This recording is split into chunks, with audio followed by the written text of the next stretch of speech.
either. But I do use call blast successfully in Arkansas. Go ahead. All right. You gotta, Randy drives all the way from where he lives down here. You gotta go to where Bigfoot is. Sometimes Bigfoot's a little bit closer to home than you think. This guy's getting ready to go out. He goes, after years of searching the mountains for Bigfoot, he finally found them living in the trailer next to his. And so look towards home. Look around your home and see if there's sightings around there first. All right? And call blast equipment, I love this one. I love drawing this one because even in the rearview mirror you can see that it's surrounding the truck. You know, and he goes, okay, we called them, now what? You know, you got to have a plan, a contingency plan for whatever you do. If you're going to set bait out and something takes the bait, what are you going to do? You know, if you've got a camera trap and you make good pictures of one, what are you going to do? If you're going to call them and they do actually come in, what are you going to do? Have that contingency plan as a researcher. All right. I like the tent camps. I think you hear a lot more and you can get closer to nature that way. And Bigfoot is right in the middle of them there. And it says his hunch was right. It was warmer in the tent. And I've never had one try to get in the tent with me, but that would be an experience. All right. Evidence comes in all different shapes and sizes. Everybody says, well, why haven't we found a skeleton? Where are the dead Sasquatch? I think people have found bones. I think people have dug up in years past, and there's a 7-foot skeleton that they found, or an 8-foot skeleton of an Indian. Some people in years past have written, we found a giant Indian. There's most animals, wild animals, and our domestic pets. If they're sick, if they become ill, if they think they're going to die, what do? They go off, don't they? They disappear. They go off where they're safe or secluded. And I think Bigfoot probably does that too. That's maybe one of the reasons we don't find them. Maybe they bury their dead. Who knows? Maybe they eat their dead. Who knows? We just don't know.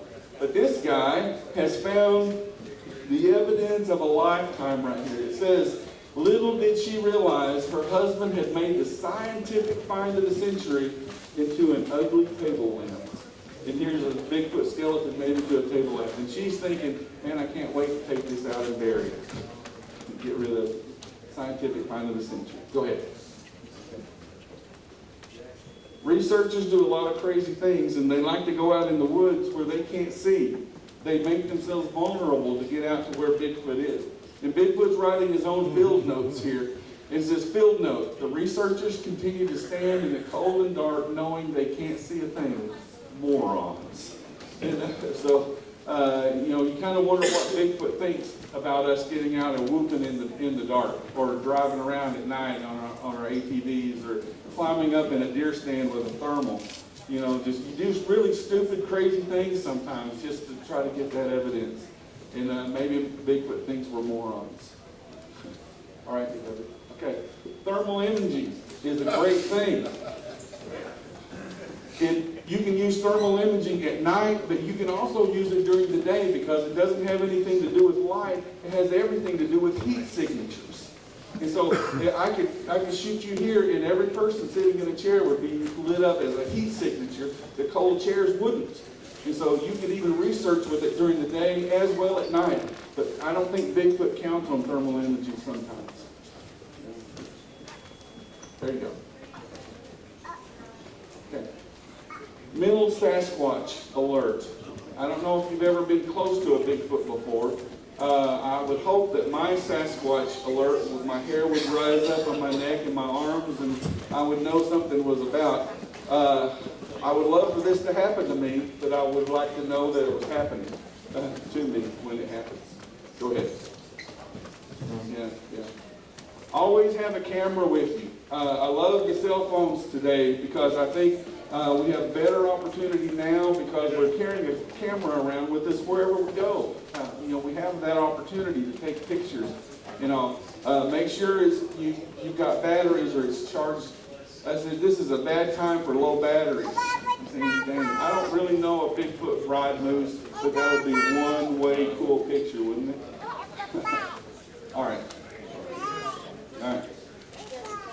Yeah, he was the alpha male, and he had the trophies to prove it.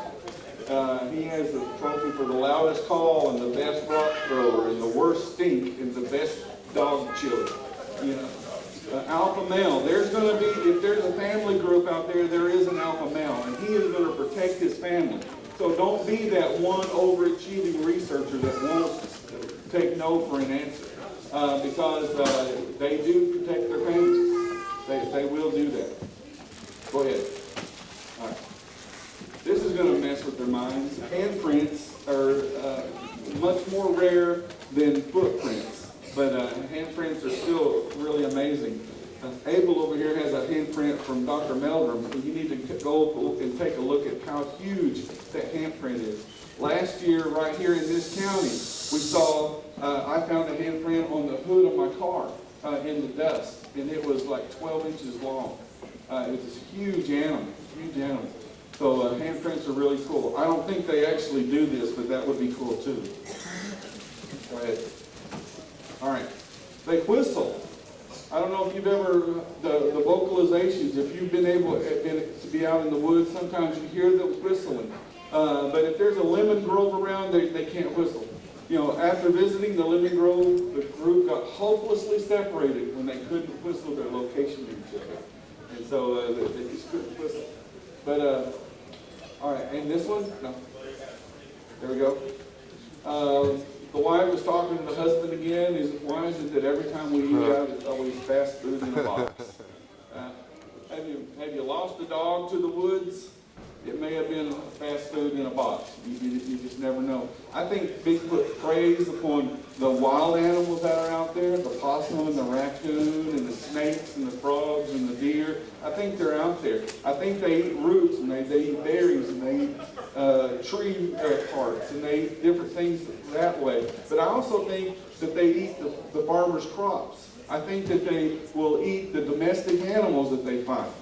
Your cats and your dogs that are out in the woods, or maybe even your smaller cattle, you know, sheep and things like that could disappear too. I think they're always hungry, they're always in hunting mode, and they're going to eat anything they can get their hands on. And so it could be Spot or Fido. So keep a look on your dogs. All right, here we go. All right. And like I said earlier, Bigfoot may be closer than you think. If you're from this area, you have a great opportunity because Adair County, this whole area of Oklahoma is a hot spot for Bigfoot activities. You may have grown up here not ever thinking about that before, but you have great opportunities right here to get out in the woods and find evidence of your own, because he may be right here. And let's hope, if you're out looking for him, maybe he comes looking for you, and you have that contact. This one is a Bigfoot research team member. He comes to his apartment door, and Bigfoot's standing there, and he says, "Hey, I've heard you've been looking for me." And my favorite part of this is the puddle around the guy's feet, because that's exactly what I would have done too. All right, here we go. Thanks for listening to these cartoons. If you enjoy these, I have a book over here. My first book and my second book will be out next year. If you have ideas for cartoons, let me know. This is a great group of men and women to be associated with in this organization, so I encourage you to get involved. For years, I was an armchair Sasquatcher. You know what that means?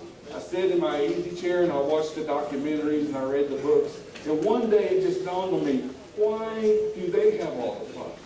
Why don't I get out in the woods and look for myself? And that's exactly what I did. And I'm certainly glad that I did. Thank you, Robert.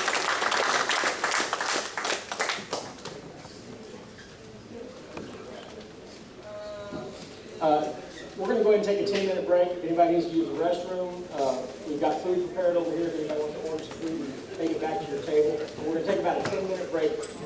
Stretch your legs, take a break, and we're going to immediately get right back into our speakers.